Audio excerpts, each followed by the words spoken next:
Well, my package from China has arrived, so let's see what's inside. Well, this gives you a bit of an indication of the size of the little bugger. So it's pretty dicky compared to my laptop. So let's see how it all comes apart then. Well, I've taken all out of the packaging. We've got an OTG connector for USB devices there. The power supply is here, which is through this little power brick, and then we've got a mini HDMI to a full-sized HDMI there. So the next step is to plug it in to the TV, which doesn't seem to be focusing well here, but I'll certainly give that a go. Alright, I've hooked it all up. I've got the HDMI into the back of the TV. It's hard to see this actually. It's actually quite bright in the room, but my phone seems to be struggling with seeing it. So I've got the device there hanging. You can see it's on, there's a little blue light.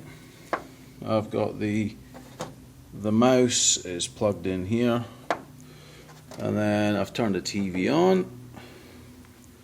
And we have the Android desktop. So I shall stop this for a sec and I'll go in and see what I can do. It looks pretty sharp. You know, it's pretty clear on the I think this is a 42-inch TV. You know, so it's obviously need to get the time set up. It should be Jelly Bean, Android Jelly Bean, but it's certainly quite clear. It's not like it's fuzzy on the screen. So I shall stop there and get back to you. Well, I've got the thing all set up. It's actually quite snappy, I think is probably the best way of putting it. There's Facebook. Let's see.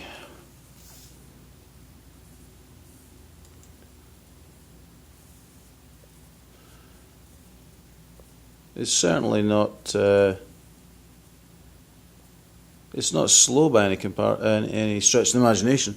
And as you can see there, I haven't got particularly wonderful signal strength. It seems to be connecting to the internet fine. I've done a whole lot of updates. If I bring up, I installed MX Video Player to watch some videos. This is American Horror Show. It's okay. I wouldn't say it's particularly clear to the naked eye. There's a little bit of pixelation going on. But it's acceptable. When I'm on the browser,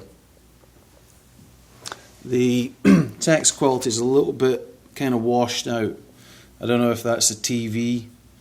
You can maybe see better there. You see how this is kind of washed out? And it's kind of faded. I wouldn't really want to use it, I don't think. It actually looks better on this screen than I see with my eye. It looks a little bit clearer. But you can maybe see there it's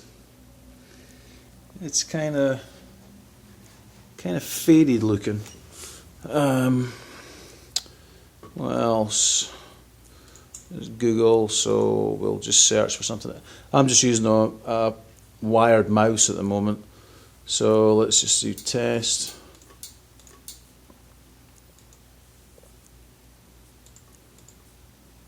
Search.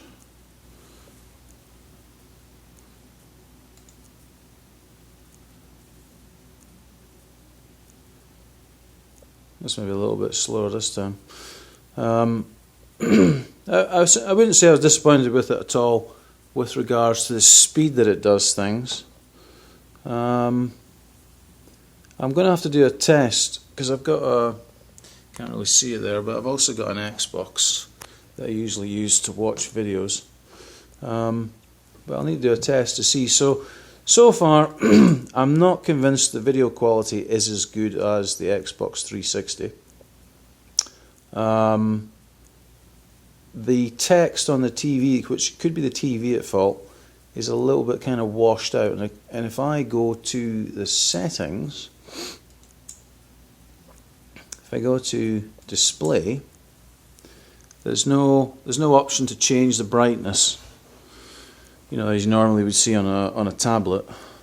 On screen, I'm on HDMI mode, but this TV appears to only have a 720 option, but I'm sure on the Xbox I get the option of outputting to 1080.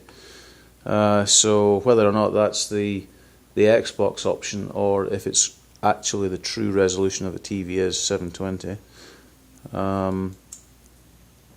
And one thing that I've picked up on is when I go to storage, you'll see here it says total space is 1.48 gigabytes.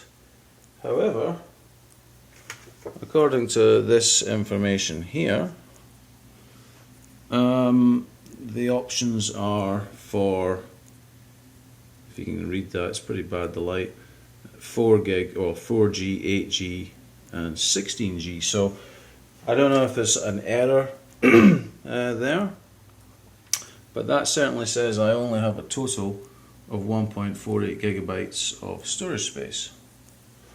So where the other two gigs or so have gone, I'm not entirely sure. But everything, I would say, is quite snappy. I'm not keen on this clock thing. I need to try and get something different for that. The apps that are in there, they come through quite quickly. Let's try YouTube. Again, I've got very, very poor signal strength, as you can see there. Walmart employees throwing iPads. Let's see what that comes up like.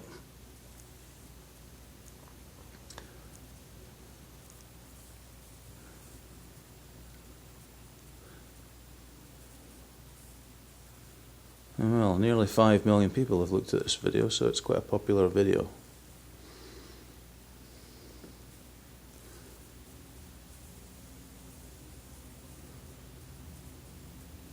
Alright, this is why you don't buy an iPad from Walmart. Hey Cody. See, we like to throw shit. That's iPad number 3 we've thrown. Well, anyway, I think the next one's going to hit the ground. what else can we do? We get all kinds of shit. I think that's probably enough stuff. But yeah, it's quite a snappy little device. It's pretty amazing what it does considering its size. So for me, on this particular TV, yeah, text is a little bit on the washed out side. Maybe when I hook it up to a proper monitor, it might look a lot better. But I think if you're just tinkering around with, you know, basic multimedia stuff, don't think you'll be disappointed. But if you want to use this really as a means of browsing online through your TV, it's maybe not the best solution. But I think if you're sitting back from it, it'll probably be okay. If I could just find out how to change all the contrast and everything in the device, it would be okay. Because I can probably go into the TV to adjust the settings of the TV, but that'll bugger everything else up. Anyway, I shall sign off now before everybody falls asleep.